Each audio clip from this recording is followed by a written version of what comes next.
안녕하세요. 저는 어릴 때 고아원에 버려져 일생을 쭉 고아로 자라왔어요. 고아에게 사회는 너무도 냉혹한 현실이더군요. 어릴 때 부릴 수 있는 어리광조차 용납해주지 않았죠. 그뿐이면 다행이게요. 성인이 채 되기도 전에 유일한 보금자리인 시설에서 내쳐지는 상황은 절망스러웠죠. 그렇다 한들 내일이 없는 것처럼 희망 없이 지낼 수도 없었어요. 삶은 현실인걸요. 이런 환경에서 자라면서 자연히 도끼가 생겼고 아이러니하게도 제 자산이 되었네요. 많지는 않았지만 자립 정착금으로 5평 남짓한 작은 집을 구했고 남은 돈으로는 학창 시절부터 쭉 구상해온 첫 사업에 과감히 투자했습니다. 우여곡절 많은 삶을 살면서 두려움이라고는 없었으니 가능했던 거죠. 모든 것이 힘겨웠고 첫 사업이기에 불안했지만 다행히도 빚에 허덕이는 힘든 역경 없이 차근히 성장해 나갔네요. 물론 시행착오도 수도 없이 겪었지만요. 그런 시행착오 끝에 30이 다 되어서야 사업은 안정적으로 자리를 잡았어요. 남편은 사업을 막 시작했을 때 뽑은 첫 직원이었어요. 배송과 물류 업무를 담당하는 직원이었는데 일머리가 좋아 남편에게 맡기는 업무가 점차 늘어갔죠. 자리 잡기 전까지 참 많이 의지했던 유일한 직원이었네요. 그래서였을까요? 어느 순간부터인가 공적인 기대는 점차 사적인 관심으로 변해가더라고요. 이런 마음을 알게 된 순간부터 불도저처럼 밀어붙였고 그 결과 남편은 연인이 되었네요. 그때는 이 남자를 놓치면 세상이 무너지는 것만 같았어요. 그런데 그런 남자가 결혼을 하자더군요. 경희야, 우리 곧 1주년이잖아. 연애 기간 1년이면 이제 딱 좋은 것 같다는 생각이 들어. 응? 대뜸 무슨 말이야. 설마 1년 연애했으니 연애 휴식기를 갖자. 뭐 이런 말을 하고 싶은 건 아니지? 그럼 나 너무 속상하고 슬픈데? 아니, 연애 휴식기가 아니라 연애는 그만 끝내자. 우리 이제 연애 말고 결혼하자. 내가 더 잘할게. 이 몇 마디가 왜 그리도 설레었는지 모르겠어요. 고백을 받자마자 시모에게 결혼 승낙을 받기 위해 인사를 갔네요. 시모의 첫인상은 그야말로 완벽했어요. 자상하면서도 또 소녀 같은 그런 분이었거든요. 그런 시모가 제 손을 부여잡고는 남편을 거둬줘서 고맙다고 어찌나 인사를 하던지. 사람 구실도 못하고 지내던 남편이라 걱정이 이만저만이 아니었는데 절 만나고부터 확 바뀌었다면서요. 그땐 반가운 마음에 인사치레를 그렇게 하는 거라 여겼죠. 그런 시모가 참 겸손한 사람처럼 느껴졌어요. 그렇기에 이런 사람들과 가족이 된다는 것이 외로이 살아온 제게 하늘이 주는 선물 같았네요. 경희 씨는 우리 집안의 귀한 사람이야. 내가 정말 딸보다 더 귀하게 대접할게요. 감사합니다. 말씀만으로도 가슴이 벅차요. 저도 부족함 없는 며느리가 되도록 노력할게요. 결혼은 나랑 하는데 왜 자기랑 엄마가 눈이 맞고 그래? 첫 만남인에도 죽이 척척 맞는 우리를 보며 남편은 너스레를 떨며 좋아했어요. 하지만 모순적이게도 이런 상황에 덜컥 겁이 나기도 했어요. 고아 출신을 아시고도 지금처럼 대해주실까? 하는 생각 때문이었죠. 결혼이라는 게 첫인상이 좋다고 모든 걸 인정받을 순 없는 거잖아요. 평생 숨길 수 있는 거라면 좋겠지만 어떻게 부모 없이 자랐다는 걸 숨길 수 있겠어요? 한참 좋은 시간을 나눈 뒤 돌아가기 전 큰 용기를 내어 솔직하게 털어놓았어요. 어머님, 그런데 제가 꼭 드릴 말씀이 있어요. 아마 이 이야기를 들으시면 제가 달리 보이실지도 몰라요. 달리 보일 게 뭐 있겠어? 편히 이야기해봐요. 저 고아원에서 나고 자란 고아예요. 낳아준 부모님이 어떤 분인지조차 모릅니다. 그런 저라도 가은 씨와 어머님의 가족이 될 수 있을까요? 시모는 이 말에 놀라 어쩔 줄 몰라 하셨어요. 하지만 놀람도 잠시 시모는 손을 포개어 잡고는 외롭고 힘든 시기를 이겨내고 이렇게 훌륭히 자란 게 대견하다고 다독여주더군요. 네, 시모는 고아 진경이가 아닌 사람 진경이로 봐주신 멋진 분이었어요. 하지만 시댁 식구 전부가 절 마음에 들어하는 건 제 욕심이었나 봐요. 남편의 하나뿐인 동생인 신우는 제가 고아라는 사실을 뒤늦게 알고는 반대했어요. 그래서 신우로 인해 결혼 전 마음 상한 날도 있었고요. 오빠가 뭐 부족한 게 있다고 고아랑 결혼을 해. 부모가 어떤 사람인지도 모르는 사람을 왜 가족으로 받아들이냐고. 너 말 조심해. 혼자 힘으로 열심히 살아온 사람이야. 네가 그렇게 함부로 판단할 수 있는 여자가 아니라고. 오빠는 창피하지도 않아? 어디 가서 대접도 못 받을 출신 여자를 아내로 맞이한다는 게. 아가씨, 저 아가씨 마음 충분히 이해해요. 하지만 고아라는 이유로 무조건 반대만 하지 말고 평범하게 느끼고 봐줬으면 좋겠어요. 언니라면 그게 될 것 같아요? 왜 우리가 언니 때문에 남들에게 손가락질 받을 일을 감내해야 하는데? 저는 창피해서 싫어요. 평범한 사람으로 자라지 그랬어요, 그럼? 신우의 말에 더 분노한 건 시모였어요. 그런 마음으로 사람을 대하면 안 된다고 크게 나무라셨죠. 그러면서 신우가 아직 어려서 표현이 서툴러 그런 거라며 너무 마음에 담아두지 말라고 위로해 주셨고요. 가연이 너 말 가려 못해? 엄마가 널 이렇게 가르쳤니? 뒷배경이 아닌 사람을 볼 줄 알아야지. 네가 한참 어린애도 아니고 이게 무슨 무례야? 엄마까지 정말 왜 이래? 언제는 부족함 없는 사람에게 시집장가 보낼 거라며. 그게 하나뿐인 엄마 꿈이라며. 그래, 부모 없이 자란 가여운 애지만 내 아들보다 부족함 없는 사람이 바로 경이잖니. 엄만 이 결혼이 너무 좋고 축복해. 그러니까 딸, 너도 그런 마음으로 축하해줘.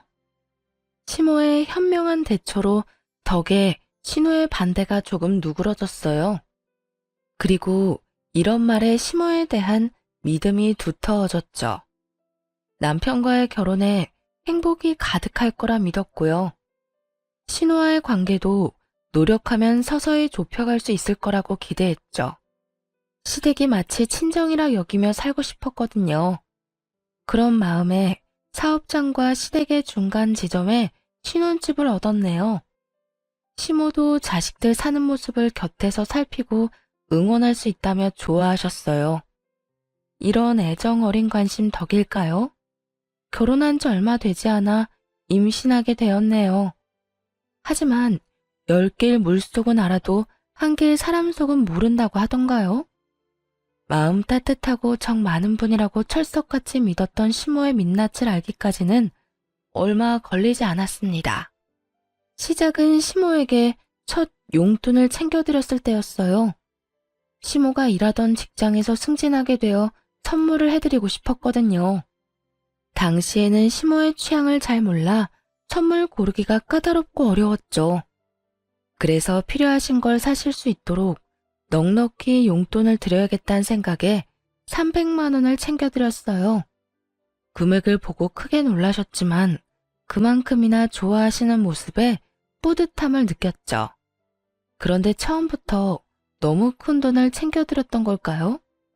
그 후로 시모는 은근히 용돈이 필요하다고 표현해 오더라고요. 스카프가 다 낡았네. 이 나이에 싸구려를 할 수도 없고 2억 개 정도 있으면 딱 좋을 듯한데 어떻게 생각하니 아가? 그럼 백화점 가서 한번 보세요. 스카프 값은 어머님께 미리 보내놓을게요. 어머, 이래서 며느리가 최고라니까. 고맙다 아가. 돈을 못 버는 것도 아니었고 가족들 아니면 열심히 번 돈을 누구한테 쓰겠나 싶은 마음에 시모가 필요하다 가지고 싶다 하는 건 모두 해드리려고 했었죠. 그런데 이런 생각이 불행의 서막일 줄은 꿈에도 몰랐습니다. 처음에는 부담되지 않았던 금액이 곧 치솟기 시작했으니 말이에요. 챙겨주기 시작한 지 두어 달쯤 후부터였어요. 백화점 팝업 매장에서 나름 알뜰하게 쇼핑하던 시모는 슬슬 백화점 명품관 상품에 눈독을 들이기 시작했죠. 거기다 남과 비교하며 대책 없이 쇼핑하려고 하더군요. 같이 일하는 직원이 이번에 샀다며 입고 온 코트가 너무 예쁜 거야. 그 옆에 서 있는데 얼마나 내가 후줄근해 보이던지. 이 나이에 그러면 되겠니? 그래서 말인데 나도 코트를 좀 샀으면 해. 아가, 부담되지 않게 500만 원 정도면 될 듯한데. 줄 거지? 네? 코트에 500만 원이요? 어머님, 저번 달에 걸칠 게 없다고 자켓 사셨잖아요. 어머, 얘, 자켓이랑 코트가 같아? 내가 딱 봐둔 게 있어서 그래. 코트가 500이면 거저잖니? 요번 계절엔 이게 마지막이야. 약속하마. 점점 해퍼지는 소비를 하는 시모가 답답했어요. 명품관은 고가의 상품을 질비한 곳이니 그 안에서는 저렴한 편일지 모르죠. 하지만 금액만 놓고 본다면 어떻게 500만 원을 저렴하다고 할 수 있나요? 그것도 본인 돈으로 사는 것도 아니고 아껴두기라도 한 것처럼 사달라고 하면서요. 점차 심해지는 상황을 더는 감당할 수 없다고 판단했어요. 그래서 시모에게 이런 식으로는 챙겨드릴 수 없다고 솔직하게 털어놓았죠. 어머님, 저요. 요즘은 너무 부담스러워요. 좋은 횟수도 커진 금액도 전부요. 내가 뭘 얼마나 달랬다고 벌써 이러니? 시모는 억울한 듯 말하더군요. 거기다 가여운 척까지 하면서요. 아가, 내가 네 덕 아니면 언제 또 이런 호사를 누려보겠어. 저도 어머님께 꼭 필요하다면 당연히 해드려야죠. 그런데 이런 식으로는 곤란해요. 돈 잘 버는 며느리 덕 좀 보려고 했는데 이게 널 힘들게 하는 일이다. 뭐 이런 거야? 어떻게 그런 말을. 너무 서운하구나. 서운하다는 시모의 말에 말문이 막혔어요. 잘 보이고 싶어서 노력했는데 돌아오는 게 고작 서운함이라뇨. 첫 단추를 잘못 끼웠다는 말을 이럴 때 쓰는 거겠죠. 지금이라도 상황을 바로잡기 위해 더 단호하게 말했어요. 시모는 기싸움이라고 여겼는지 코트는 포기 못하니 대신 금액을 낮추겠다더군요. 그런 시모에게 코트가 필요한 이유가 함께 일하는 분이 코트를 샀기 때문이라면 금액과는 상관없이 드릴 수 없다고 딱 잘랐어요. 그러자 시모는 역정을 내며 따지기 시작하더라고요. 그간 시모에게 드렸던 용돈을 적어둔 메모장을 시모에게 보여드리며 말했어요. 이걸 보고도 그런 말씀을 하실 수 있으세요? 1년이 채 되지 않는 기간 동안 드린 용돈이 직장인 연봉만큼이에요. 내가 그렇게 많이 썼을 리 있니? 네가 유세 떨려고 말도 안 되는 금액을 적어놓은 건 아니고. 제가 왜 그런 짓을 해요? 저 어머님 용돈 드리는 동안 남편에게도 한 번 말한 적 없어요. 알리고 싶었으면 진작에 남편에게 말했겠죠. 참나, 돈 몇 푼으로 치사하게 도구네. 예, 돈도 잘 버는 애가 왜 이렇게 치졸하니? 치졸한 게 아니고 악착같이 살면서 버는 거예요. 앞으로는 용돈으로 매달 100만 원씩 챙겨드릴게요. 필요한 게 있으시면 그 돈 모아서 직접 사세요. 이마저도 싫다고 하시면 그간 드렸던 용돈 기록 남편에게 다 알릴 거고요. 용돈을 매달 드린다고 했는데도 뭐가 그리 불만인지 시모는 그날부터 태도가 확 돌변했어요. 매달 드리기로 한 용돈을 드리는 날마저도 비꼬며 비아냥대기 일쑤였죠. 세상 참 좋아졌어. 보아가 사장도 돼서 시부모 용돈을 100만 원씩이나 주고 말이야. 이 눈치 없는 남편은 그런 말을 듣고도 바보 같은 소리를 하더군요. 진짜? 엄마는 좋겠다. 며느리가 용돈을 그렇게나 주고. 경희가 나 대신 엄마한테 효도하네. 효도는 무슨, 당연한 거지. 이런 걸로 효도라고 하면 내 주변 친구들은 호강에 겨웠게. 시모의 바뀐 태도에 가끔 시댁에 갈 때면 여간 불편한 게 아니었어요. 시모도 전처럼 살갑지 않으니 좌불안석이었죠. 이 모습을 다 지켜본 신우는 한동안 잠잠하더니 시모와 합세에 괴롭히기 시작했어요. 고아 출신을 운운하며 버릇없이 굴기까지 했고요. 날이 갈수록 심해지는 괄시에 시댁에는 차츰 거리를 두었어요. 하지만 어디 그게 뜻대로만 되나요? 어느 날부터인가 아무도 없을 때 신우가 찾아오는 일이 있었어요. 현관암호를 어떻게 알았는지 집안까지 들어와서는 허락도 없이 제 명품백에 손을 댔나 보더라고요. 홈캠에 찍힌 신우의 모습에 처음엔 정말 기함했더랬죠. 나중에 전후 사정을 들어보니 남편이 현관 비밀번호를 알려준 거더라고요. 버젓이 제 가방을 사용한 것도 모자라 일부러 사용한 티를 팍팍 내려고 한 건지 쓰레기를 담은 채로 가방을 바닥에 아무렇게나 던져놓았더군요. 그 후에 심지어는 명품백을 잃어버리는 일도 있었고요. 신우는 백을 잃어버리고 온 날 이실직고하긴 했어요. 하지만 뻔뻔한 태도에 화가 치밀어 참을 수 없었네요. 언니, 미니백 말이에요. 내가 엊그제 잃어버렸지 뭐야? 아가씨, 빌려간 걸 잃어버리면 어떡해 해요. 제가 아끼는 백인 걸 알았잖아요. 어쩔 수 없었어. 내 패션엔 그게 딱이었단 말이야. 그런데 왜 그렇게 화가 났어요? 왜 화났냐니요. 지금 이 상황에서 침착한 게 더 이상한 거죠. 에이, 언니는 돈 잘 버니까 극한 명품백쯤은 당장 살 수 있잖아요. 내 마음에도 쏙 들었던 거니까 같은 디자인으로 사다 놔요. 이렇게 뻔뻔히 구는 신우를 더는 두고 볼 수 없겠더라고요.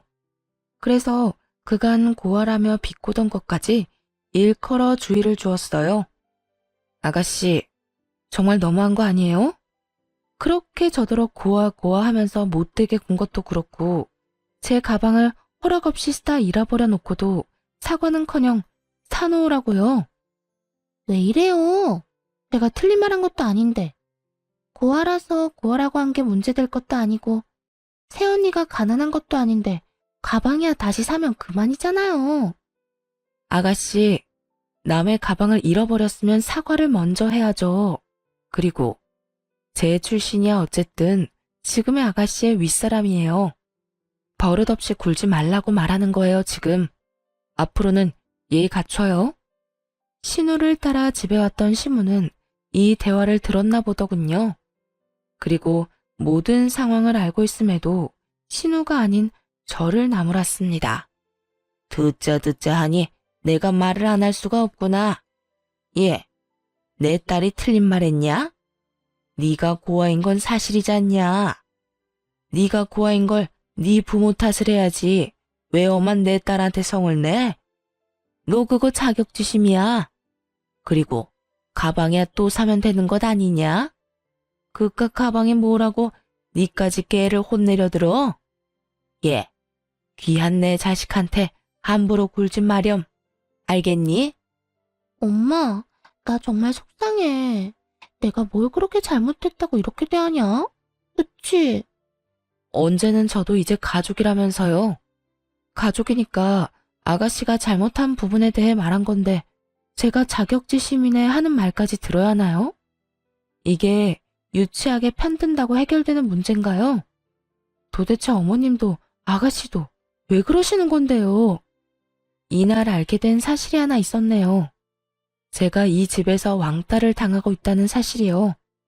이런 상황에서 남편은 입도 뻥긋하지 않더군요. 잘못을 하지 않은 제가 이렇게 몰렸음에도 말입니다. 상황을 이해해 볼 생각조차 하지 않았던 거죠. 그날 집으로 돌아와 눌러왔던 화를 터뜨렸어요. 왜 그 자리에서 가만히 있었어? 자기 가족만 가족이고 나는 남이라 이거야? 왜 내가 피해를 보고도 욕을 먹어야 하냐고.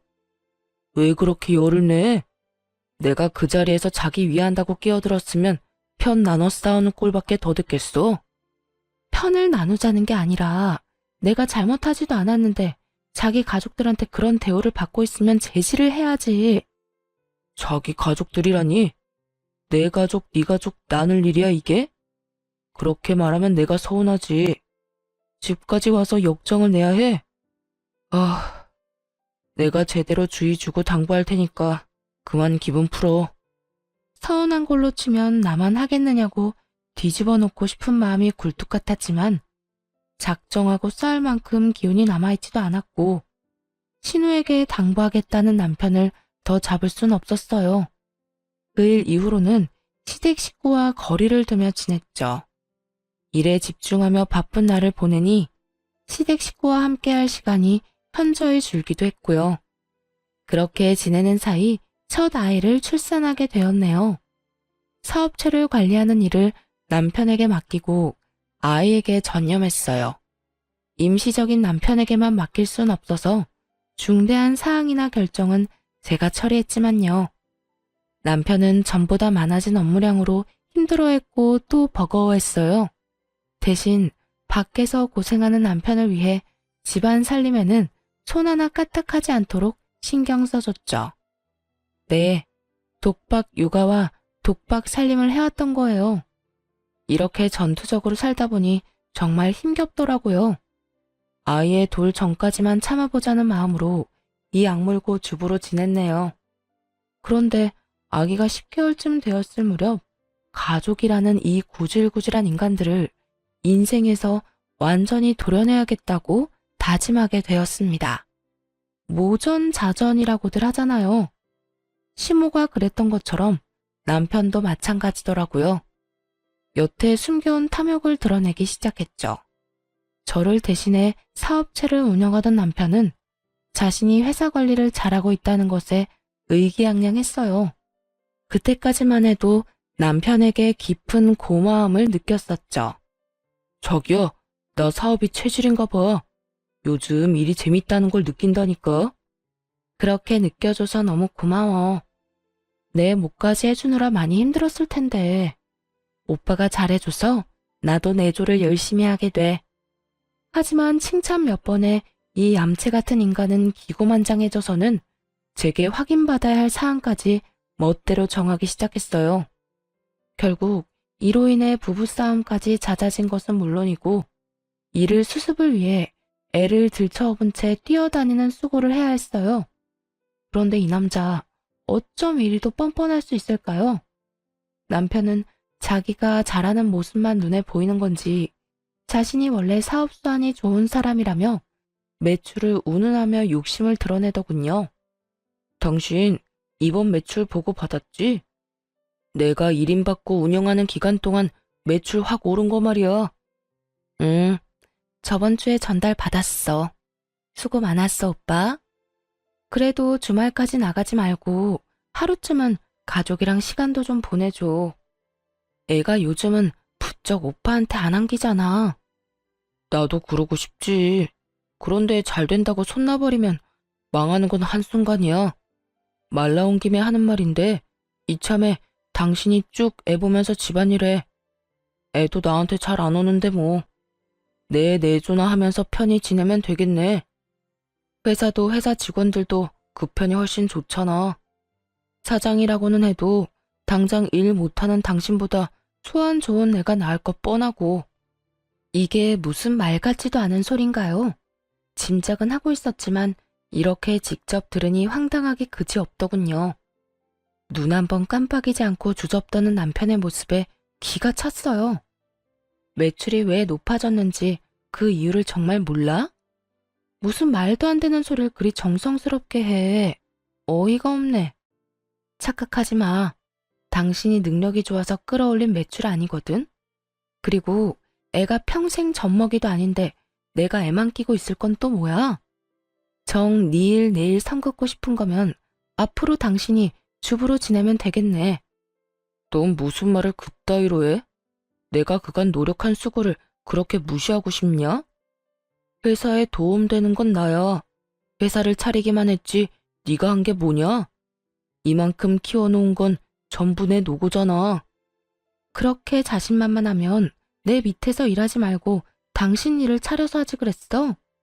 그럴 배포도 없으면서 이제 와 무슨 헛소리야. 그래서 지금이라도 잘해보겠다잖아. 그런데 아내라는 사람이 이리 해박 놓으면 되겠냐? 나한테 회사 넘기면 엄마나 동생도 널 구하라고 깔보는 짓도 안 할 거 아냐. 되려 너한테 고마움을 느끼고 잘해주겠지. 넌 사업하던 애가 그런 계산도 안 돼.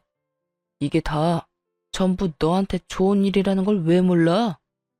이 무슨 어린애 말장난 같은 소리인가요? 모든 청춘을 쏟아부어 읽어온 제 이름의 사업체에 낯짝 두꺼운 인간이 숟가락만 얹으려는 거면서 말이죠.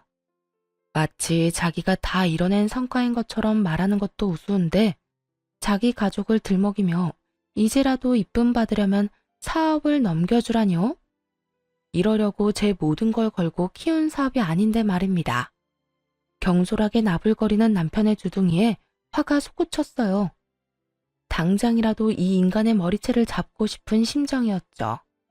본때를 보여줘야겠다는 생각에 집안을 엎으려던 그 순간 도어락 소리가 들리더니 현관이 덜컥 열리더군요. 자칭 제 가족이라는 그 인간들이 집 안으로 들어온 거였죠. 갑작스런 시댁 식구의 등장에 난리치려던 걸 멈추었어요. 어머님, 아가씨, 갑자기 연락도 없이 집에는 무슨 일이세요? 내가 불렀어. 타이밍 딱 맞춰 잘 왔네. 갑자기 그게 무슨 말이야? 나한테 언질도 없었잖아.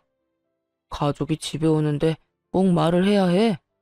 이 중대한 사항을 우리 둘의 의견으로만 결정할 순 없잖아. 그래서 가족 회의를 좀 해볼까 싶어서 불렀지. 놀러 오라더니 어떤 중대한 사항? 너희 무슨 일 있는 거니? 저는 물론 시모와 신우까지도 가족 회의라는 소리를 듣고 당혹스러워했어요. 남편만이 아랑곳 않고 말을 이어갔죠. 오늘 가족 회의 주제는 자신이 사업체를 넘겨받아 운영하는 것에 대해서라더군요. 이 말을 들은 시댁 식구는 눈빛이 싹 돌변하더라고요.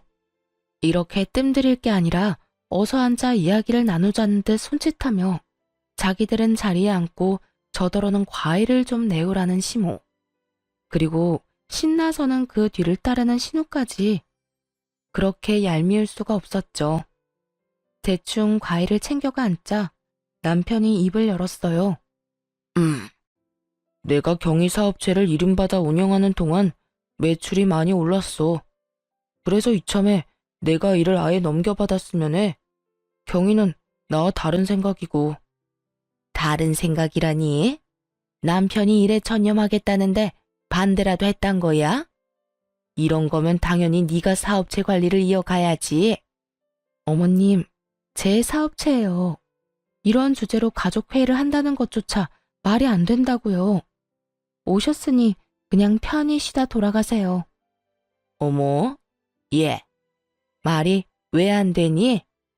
막말로 고아가 사장인 건 말이 되니? 그런 사업은 어딜 가나 길을 못 펴요. 이참에 넌 네 애나 잘 키워보렴. 사업체도 키워봤으니 애는 더 잘 키우겠지. 남편 하는 일에 여자가 나서면 부정 타는 거야. 언니, 막말로 애가 이렇게 어린데 나가서 일을 하겠다는 건 애까지 힘들게 만드는 거잖아요. 그냥 오빠랑 엄마 말처럼 사업 넘겨요. 역시 엄마랑 가연이는 머리 회전이 빠르다니까. 다수결로 이미 정해진 거나 다름없네. 자기야, 그만 고집 부리자, 응? 저와도 가족이라던 사람들은 어디 갔나요? 자기들끼리 손을 마주잡고 호들갑을 떨어대더군요. 말도 안 되는 걸로 가족회의를 한 것도 모자라 마치 제가 고집을 부리고 있는 모양새로 만드는 것이 참을 수가 없었어요. 단전에서부터 펄펄 들끓는 무언가가 치솟았고 약간의 이명을 느끼면서 이성을 잃고 고함을 쳤습니다. 이게 가족이에요? 자기들끼리 작당 모의에서 나 하나 쫓아내는 게 무슨 가족이냐고. 어머 얘가 왜 이래? 수작질이라니. 우리가 무슨 수작을 부렸다는 거니? 이게 수작이 아니면 뭔가요? 분명히 해두는데 내가 그 회사 사장이에요. 당신도 똑똑히 기억해. 그 회사에 다닐 수 있던 건 고용주인 내가 당신을 고용해 주었기 때문에 가능했던 거라는 걸. 자기 정말 미쳤어? 지금 위치가 어떤지 가늠이 안 가? 집에만 있더니 감이 떨어진 거냐고. 지금 그 회사의 실세는 나야. 실세? 미친 건 오빠 너겠지. 클릭 몇 번이면 실업자 되는 거 순간이야. 가족 회의를 빙자한 수작질 작작하고 그만 돌아가세요. 당신도 나가. 이 집에서 당장 나가. 그날 그렇게 유일한 가족들을 집에서 내쫓았네요. 가족이라는 이유로 제 모든 걸 망치는 그 인간들을 두고 볼 수 없었으니까요. 그 후 남편 모르게 변호사를 통해 이혼을 준비하기 시작했어요. 이때만 해도 고부 갈등으로 이혼하는 식으로 계획했었죠. 그간 고아라는 이유로 괴롭혀온 시댁의 행실을 곱게 넘어가주고 싶지 않았거든요. 남편 역시 시모와 신우랑 하등 다를 것이 없었잖아요. 연애할 땐 고아가 대수라는 듯 대했지만 막상 결혼하고 나니 제가 고아라는 사실이 팩트라는 인간이니 말입니다. 사업을 하면서 생긴 성견지명 덕에 괄씹었던 내내 차곡차곡 모아둔 증거들이 수두로 빽빽했어요.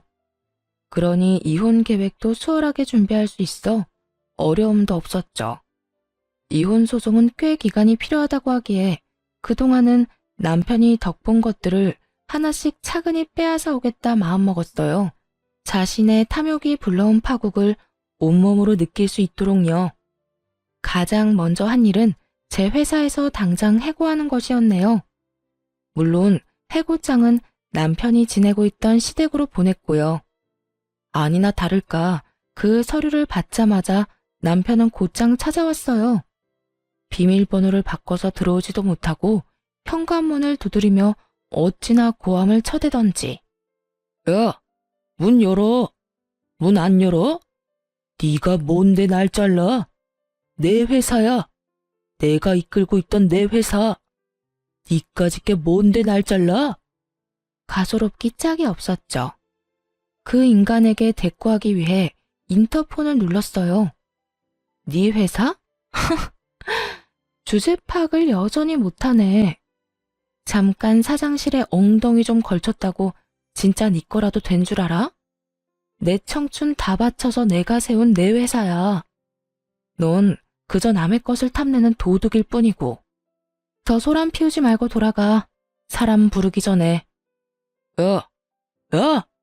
진경이, 네가 어떻게 나한테 이래? 어떻게? 이러고도 우리 관계가 무사할 것 같아? 내가 왜 너랑 결혼까지 했는데? 내가 왜? 나랑 왜 결혼했는데? 고아인 내가 능력 좋으니까 어떻게 해보려고? 그런데 어떡하나. 내가 고아는 맞지만 사리 분별은 명확해서. 네 배가 아프다 못해 골맞으면 심내 난. 남편은 그 뒤로도 한참을 소란을 피웠고 결국 경비손에 이끌려 단지 밖으로 쫓겨났어요. 그 모습을 베란다에서 지켜보는데 속이 다 시원했네요. 그리고 남편이 회사에 가 난리를 칠 걸 우려해서 모든 직원에게 일주일 휴가를 주었어요. 일주일 후 직원들 출근에 맞춰 회사에 복직했죠. 그런데 회사가 문 여는 날만 기다렸던 건지 복직 첫날부터 남편이 찾아와 대면하게 된 게 아니겠어요? 눈에 뵈는 게 없는지 저를 발견하고는 아이처럼 떼를 써대는 겁니다. 당장 해고 전으로 모든 걸 다 돌려놔. 내가 무슨 이유로 잘려? 이건 부당해고야. 노동청에 신고하기 전에 원래대로 돌려놓으라고. 그리고 다시 생각해봐. 아니, 제발 좀 내 말대로 좀 해. 내가 왜 그래야 하는데? 정말 끝까지 이럴 거야, 너? 보아라, 나랑 쪽내면 갈 곳 잃은 유기견 신세야. 몰라? 가족 울타리에 속해서 살고 싶으면 자존심 작작 부려. 그 나이에 여태 위치 파악도 안 되면 어떡해? 남편은 날이 선 눈빛을 하고는 잡아먹을 듯 노려보더군요.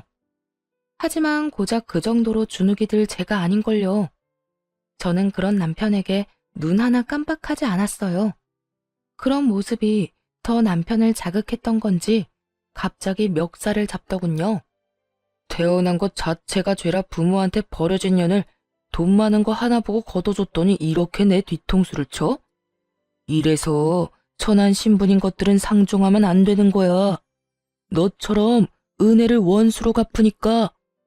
모욕적인 말을 쏟아내기 무섭게 우리에게 다가온 한 중년 여성으로 인해 마찰음과 함께 남편의 고개가 돌아갔습니다. 남편은 그 힘 때문에 제 멱살을 잡고 있던 손까지 놓치며 휘청거렸죠. 그 여성은 벙친 남편을 향해 삿대질까지 해대며 분개했어요. 한낱 벌레만도 못한 너 따위가 뭔데 내 딸을 함부로 대해? 네가 뭔데? 내 딸 인생엔 그 누구도 관여할 수 없어.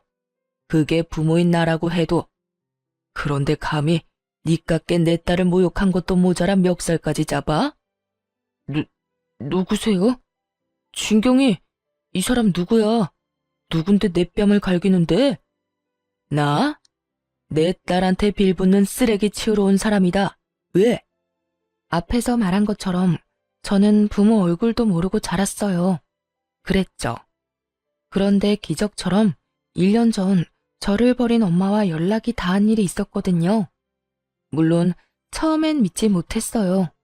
아니, 믿고 싶지 않았습니다. 나를 등진 부모와 마주한다는 건 평생을 홀로 자라온 외로움보다 더 두렵게 느껴졌으니까요. 하지만 버린 이유는 궁금하더군요.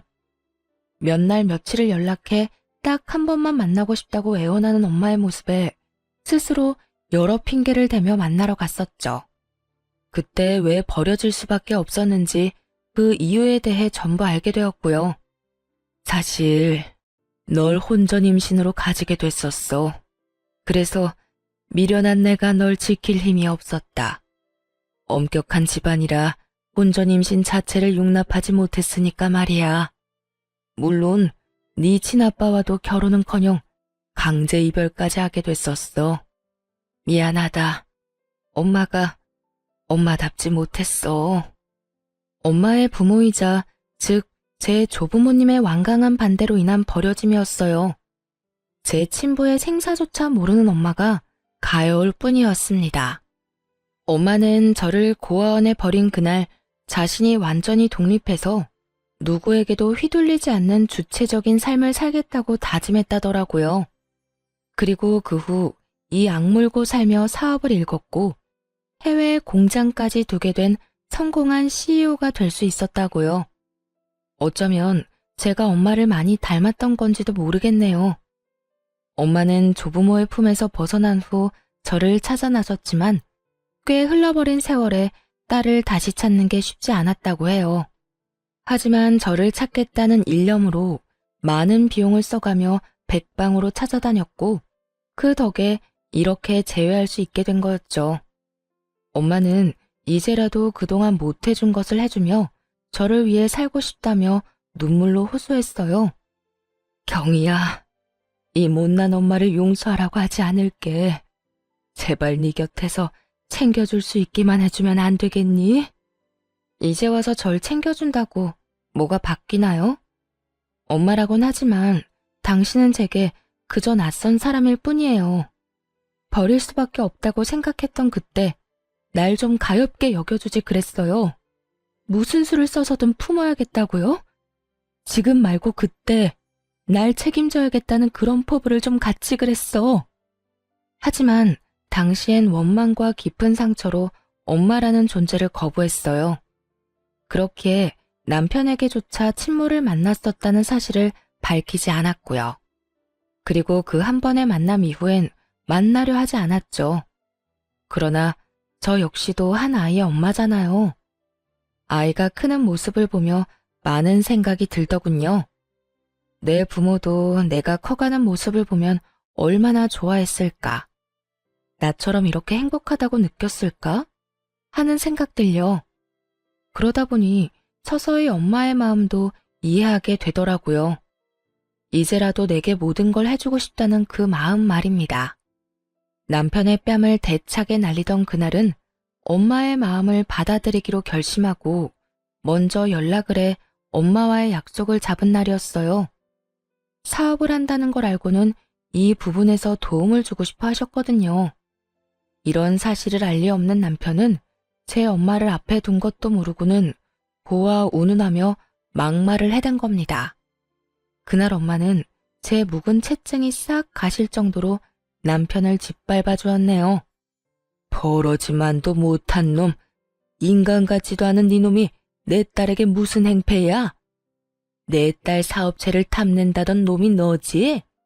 다시는 그런 꿈도 못 꾸게 해줄 테니까 각오해. 당신이 뭔데? 자식 버리고 떠난 사람도 부모라고 이제와 부모 행세야? 누가 그런 말 하면 겁이라도 먹을 줄 알아? 겁이라고 했니? 너야말로 지금부터 겁먹어야 할 거야. 네가 이 회사에 다니면서 저지른 만행이 다 까발려질 테니까. 엄마의 말에 한 남자가 서류 봉투를 들고 들어왔어요. 그 서류에는 남편이 제 회사를 운영하는 동안 저질렀던 일들이 빼곡했죠. 엄마, 그 서류에 적힌 게 사실이에요?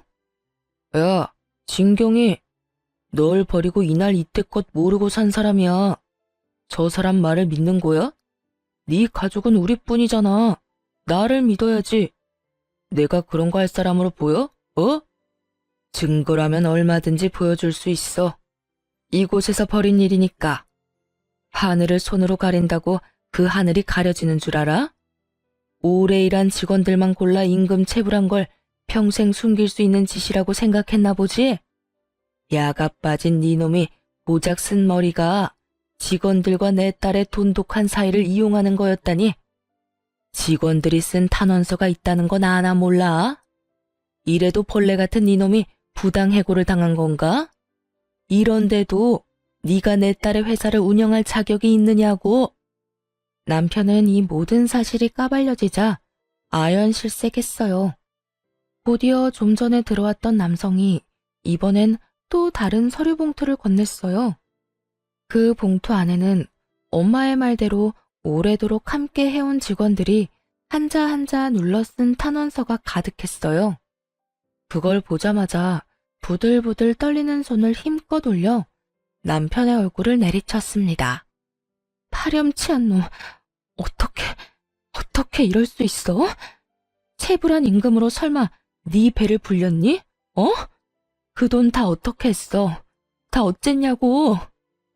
남편은 자신의 만행이 탄로나니 곧바로 꽁무니 빠지게 도망을 쳐버렸어요. 엄마는 제 사업체를 돕기 위해 이전부터 많은 것을 조사했었고 그 과정 중 남편의 만행까지 알게 되었던 거였더라고요. 엄마의 말에 의하면 남편은 야금야금 떼간 직원들의 월급으로 시댁의 대출을 갚아준 것 같다더군요. 그 말을 듣고 어찌나 창피하던지 얼굴이 붉어졌네요. 그런 하찮은 인간을 그간 가족이라 여기며 믿고 의지했던 스스로가 너무도 미련하게 느껴졌어요. 이제 친엄마도 만나게 된 마당에 이런 지긋지긋한 악연을 이어갈 필요가 뭐 있겠어요. 곧장 준비를 해왔던 이혼 소송을 시작했네요. 엄마는 제 이혼마저도 도와주고 싶어 했어요. 한국에서 가장 유능한 이혼 전문 변호사랑 연결해줄게. 비용도 엄마가 전부 대줄 거니까 넌 미련 없이 정리하는 것에만 집중하렴. 엄마, 괜찮아요. 내가 알아서 해. 나도 엄마만큼은 아니지만 능력 있어. 이미 함께 준비해오던 유능한 변호사도 있는걸요. 최고의 변호사라 할 만큼 유능한 변호사와 이미 이혼 준비를 해왔던 터라 엄마의 도움은 만료하고 그분과 이혼 소송을 이어나가기로 했어요. 남편은 뒤늦게 이혼 소장을 받고는 엄마가 있을지 모르는 회사 대신 집으로 찾아왔더군요. 그래서는 고작 한다는 말이 저와 살며 엄청 고생했다는 푸념이었죠. 아이 이야기도 전혀 없었네요. 너 나한테 어떻게 이래? 우리가 가족으로 거둬둔 아량은 생각도 못해? 이깟 일로 이혼 소송? 너 진짜 미쳤어? 이깟 일? 그럼 어떤 일로 이혼을 해야 하는데? 너나 네 식구는 내 가족이 아니라 그냥 나한테 물에 배일 뿐이야. 이렇게 왔으니까 내 입으로 말할게. 우리 이혼해. 너랑은 이제 하루도 엮여있고 싶지 않으니까. 야, 내가 너랑 살면서 얼마나 고생을 했는 줄 알아? 너 내가 고생한 걸 알면 이렇게는 못해. 사장을 아내로 둔 내 서름을 네가 알아? 아냐고. 새삼스럽게. 내가 사장이라 결혼한 거 아니야? 선택은 네가 해놓고 이제 와서 왜 이래 찌질하게. 그 서름 이제 훌훌 털면 되겠네. 나랑 이혼하고. 야, 진경이, 너 이제 네 엄마 만났다고 눈에 뵈는 게 없냐? 내가 그깟 회사 좀 넘겨받는 게 그렇게 싫어? 이런 이혼 소송 수작까지 부릴 만큼? 진짜 찌질한 건 내가 아니라 너지. 더 말 안 해. 이혼 소송 당장 취하해. 남편은 자신이 뭘 잘못했는지조차 모르고 있었어요. 이혼하면 그간 누렸던 것들을 못 누릴까 그게 염려되어 난리를 쳐대는 것 같았죠. 이혼 소송 취하하라며 뻔뻔하게 나오는 남편을 보고 있자니 내 돈이 아쉽긴 했나 보네 하는 생각이 들더군요. 취하는 무슨, 하루빨리 소송이 끝나길 바랄 뿐인걸요.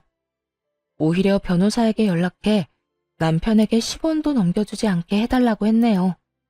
시모는 이혼 소송이 진행되고 있다는 사실을 늦게 알았는지 시간이 지나고서야 찾아와선 들들 볶아댔어요. 아가, 너 정말 이혼을 할 참이야? 네가 정말 정신이 나간 거니? 고아인 네가 우리 아들을 버린다는 게 말이나 되냐? 응? 그래, 새언니, 진짜 이성적으로 생각을 좀 해봐. 우리같이 고아인 언니를 받아줄 사람이 또 어딨어? 설마 돈 좀 있다고 남들이 다 우리처럼 호의적일 줄 아는 건 아니지? 이 나이에 고아로 자랐다고 차별하는 사람 만나는 게 더 드물다는 거 모르세요? 제가 고아라고 써붙여 다니면 몰라도요. 그런 되지도 않는 걱정 말고 찾아오지 마세요. 곧 이혼 소송도 끝날 것 같으니까요. 이 인간들은 이혼 소송 끝날 것 같다는 말에 소스라치게 놀라서는 발등에 불 떨어진 양 난리를 쳐댔습니다. 넌 정말 끝까지 마음에 드는 구석이라고는 없구나. 다 끝날 것 같으면 이혼 그까짓 거 하렴. 나라고 고아인 네가 마음에 들어 잡아두려던 건 아니니까. 예, 부부는 공동재산인 거 알지? 재산 분할 제대로 해. 그래, 이혼 그깟게 뭐 흠이라고. 우리 오빠가 언니 대신에 회사 운영했던 몫까지 톡톡히 내놔요. 우리 오빠가 고아인 언니 데리고 살던 것까지 다 돈으로 갚으라고요. 그 밥에 그 나물이라더니 어쩜 남편이고 시댁 인간들이고 이리도 똑같을 수가 있는지 신기할 정도였네요.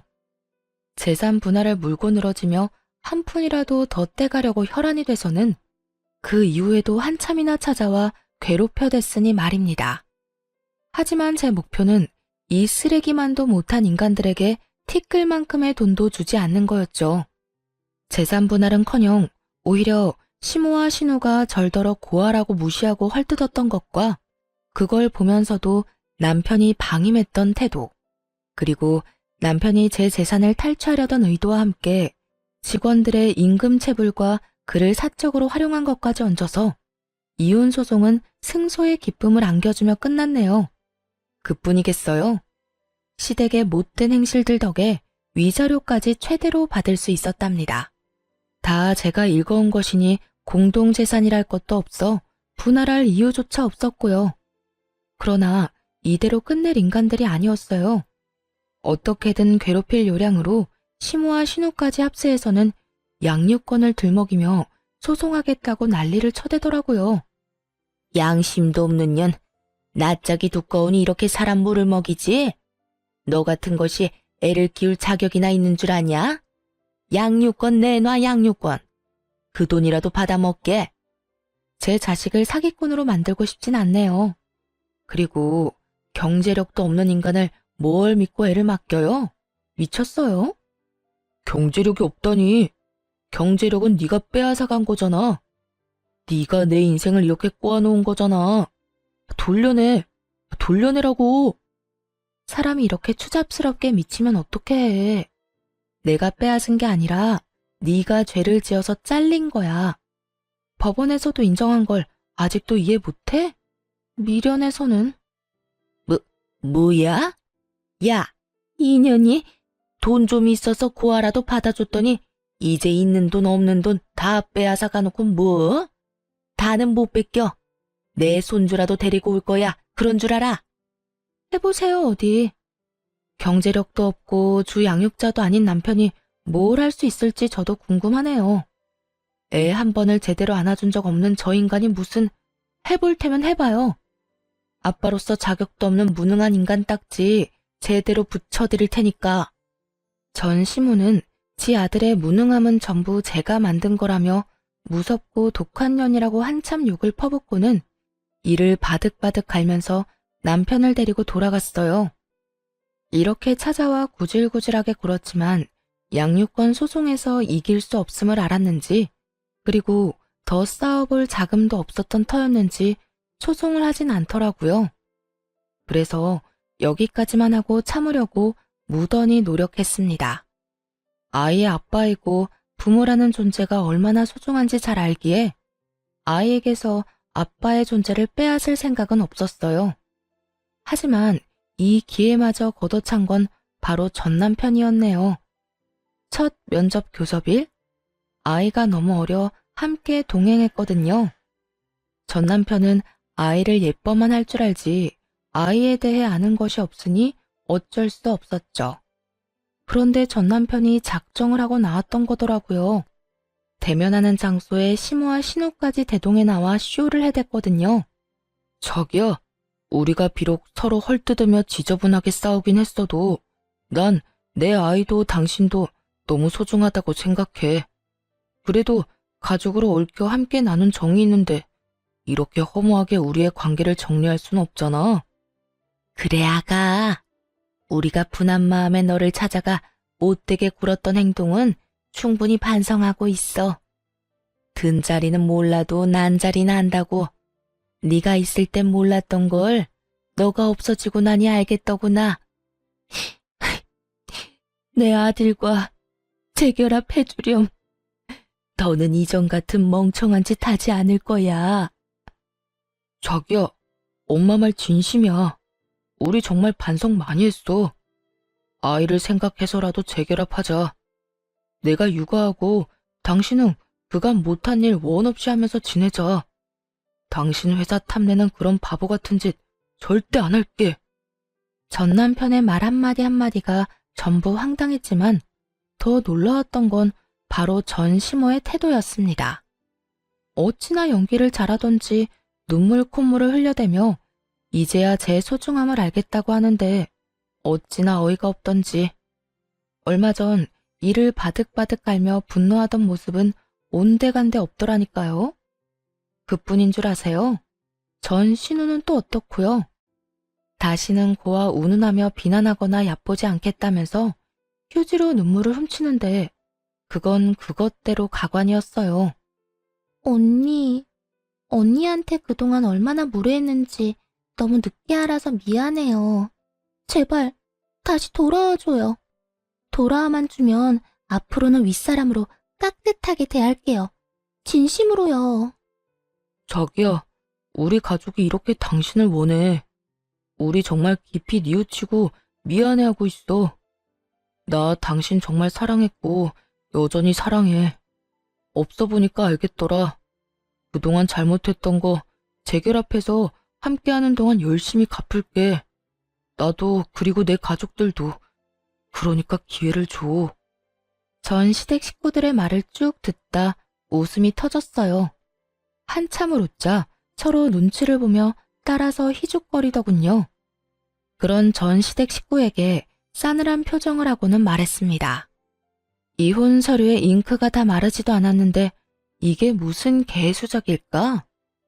당신들이 날 고발하며 괄시했던 내용이 여전히 고스란히 남아있는데 정신 차릴 겸 한번 들려드릴까요? 진짜 대단들 하네요. 돈이 있다 없으니까 미칠 것 같던가요? 발칙하기 짝이 없네. 그러게, 있을 때 잘 좀 하지. 자기야, 무슨 말을 그렇게 해. 우린 전부 진심이야. 우리 가족은 널 그리워하고 있다고. 날 그리워해? 내 돈이 필요한 걸 누가 모르니? 고아 고아 하더니 정말 저는 평생 고아로 살 운명인가 봐요. 나한테 이러는 당신들 꼴이 너무 우습고 천박해 보이니 말이에요. 다들 정신 좀 차리세요. 남 등쳐먹고 살 궁리 그만하시고. 이 말에 갑자기 전 남편은 오열을 하며 포효했어요. 그리고 곧 이러는 이유를 알게 되었죠. 내가 이 나이에 무슨 일을 할 수 있겠어. 너랑 헤어지고 땡전 한 푼 없는 몸으로 뭐라도 하겠다고 택배일 시작했는데 지금 그마저도 잘려서 일용직을 해야 할 판이야. 나 정말 네 회사 욕심내지 않을게. 제발 날 좀 받아주면 안 될까? 예, 우리도 위자료 준 돈 메꾸느라 너가 줬던 명품 빼기고 옷이고 다 팔았다. 내가 이 나이 먹고 후줄근한 모습으로 나다니는 게 창피해 미칠 지경이야. 제발 내 위신 좀 되찾게 도와주렴, 응? 언니, 제발 사람 살린다 생각하고 우리 좀 받아줘요. 부탁이에요. 어찌나 돌아와달라 애원을 하던지요. 하지만 그런 전 시댁 식구들의 모습에 동요하지 않았어요. 불쌍하긴커녕 되려 더 괘씸하게 느껴질 뿐이었죠. 마지막으로 제대로 짓밟아주고 싶다는 생각마저 들더군요. 참 다들 재미있네요. 안 하던 짓을 하니까 흥미는 좀 생겨요. 그런데 어쩌나? 당신들과 함께한 모든 날이 나한테 지옥 같았어. 그래도 그 덕에 부자 엄마와 연도 닿고 얼마나 다행인지 몰라요. 그런데 다시 재결합이라니 무슨 그런 끔찍한 소리래요? 부자 엄마라니? 아가, 널 버린 사람이 부자란 거야? 그럼 우릴 더욱더 받아줘야지. 고아인 널 이때껏 보듬어 줬잖아. 우리한테 보상해야 하는 거잖니? 보상? 이혼한 보상으로 내가 선물을 받긴 했어요. 엄마가 이혼 선물로 외제차를 뽑아줬거든. 저기, 저 차인데. 어때요? 멋지죠?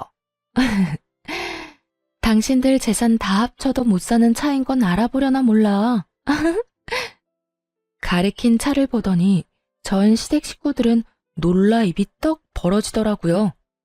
그런 전 시댁 식구에게 한 번만 더 양육권이네 재결합이네 하면서 심기를 건드렸다간 이렇게 깔끔히 끝나진 않을 거라는 말과 함께 양육비도 됐으니 애볼 생각은 추호도 말라며 엄포를 놓았어요. 참, 어차피 양육비 줄 형편도 못 되지? 그래, 그 돈 평생 주지 마. 너 같은 아빠를 둔 창피를 내 자식이 감내하느니 아빠 없다 생각하며 사는 게 낫지 않겠어? 네 생각도 그럴 거라고 생각해. 그럼 다신 보지 말자. 제 말 허투루 듣지 마세요. 예, 아가, 안 된다. 그냥 이렇게 가면 안 돼. 제발, 이렇게 모질게 굴지 말아주렴. 제발. 자기야, 생각을 좀 돌려줄 순 없어? 어? 그래도 우리 애인데 이게 무슨 말도 안 되는 소리야. 제발 좀 우릴 가엽게 여겨줄 순 없는 거야? 우리 좀 받아주라, 좀. 아이를 안고 그곳을 나가는 그 순간까지도 전 시댁 식구와 전 남편은 바짓가랑이라도 붙잡을 태세로 쫓아나왔어요. 하지만 깡그리 무시한 채 멋들어지게 외제차를 몰며 돌아왔답니다. 사이드미러에 비친 전 시댁 식구의 모습은 그야말로 통쾌하기 짝이 없었네요. 제 차를 주차했던 자리에 그대로 주저앉아 땅을 치며 울던 모습을 마지막으로 그렇게 전 남편과 전 시댁 식구와는 깨끗이 끝이 났네요. 지금은 인생을 충분히 즐기며 살아가고 있어요. 아이도 꽤 자라 어린이집을 다니며 행복한 나날을 보내고 있답니다. 물론 사업에 열중하느라 눈코 뜰 새 없이 바쁜 날의 연속이지만 그럼에도 육아 역시 놓지 않고 충실히 해내고 있어요. 친엄마와는 자주는 아니지만 종종 연락하고 지내고요. 한국에 들어올 때면 하나뿐인 손주라며 그리도 챙기세요. 제게 주지 못했던 사랑을 제 아이에게나마 모두 베풀 거라더니 지금껏 그 말씀을 지켜주고 계시네요. 손주를 보고 싶다고 해외에 나가 있는 동안에도 매일같이 영상통화를 하며 애정을 보여주시고요. 아이가 아빠의 빈자리를 느끼면 어쩌나 하는 고민도 있었지만 친엄마와 제 노력을 알아주는 건지 씩씩하고 명랑하게 자라주고 있어요. 이렇게 이혼 후 워킹맘으로서 씩씩히 해내고 있네요. 이혼을 통해 탐욕이 얼마나 무서운 건지 알게 되었던 것 같아요. 욕심이 눈을 가렸을 때 닥치는 위기는 참 위험한 거라는 것도요. 제 것에 충실하고 열심히 하는 것만큼 안정적이고 보람찬 것도 없다고 생각해요. 그래서 모든 열정을 제 삶에 쏟게 되네요. 앞으로도 지금처럼 저와 제 아이에 집중하며 우리 가정의 행복을 위해 살려고요. 한부모 가정이기는 해도 아이에게 그늘이 생기지 않도록 모든 사랑을 다 줄 생각이네요. 그렇게 소중한 제 아이와 저 자신을 지킬 거예요. 사연을 들어주신 많은 분께 감사한 마음 전하며 이만 마칩니다. 좋은 날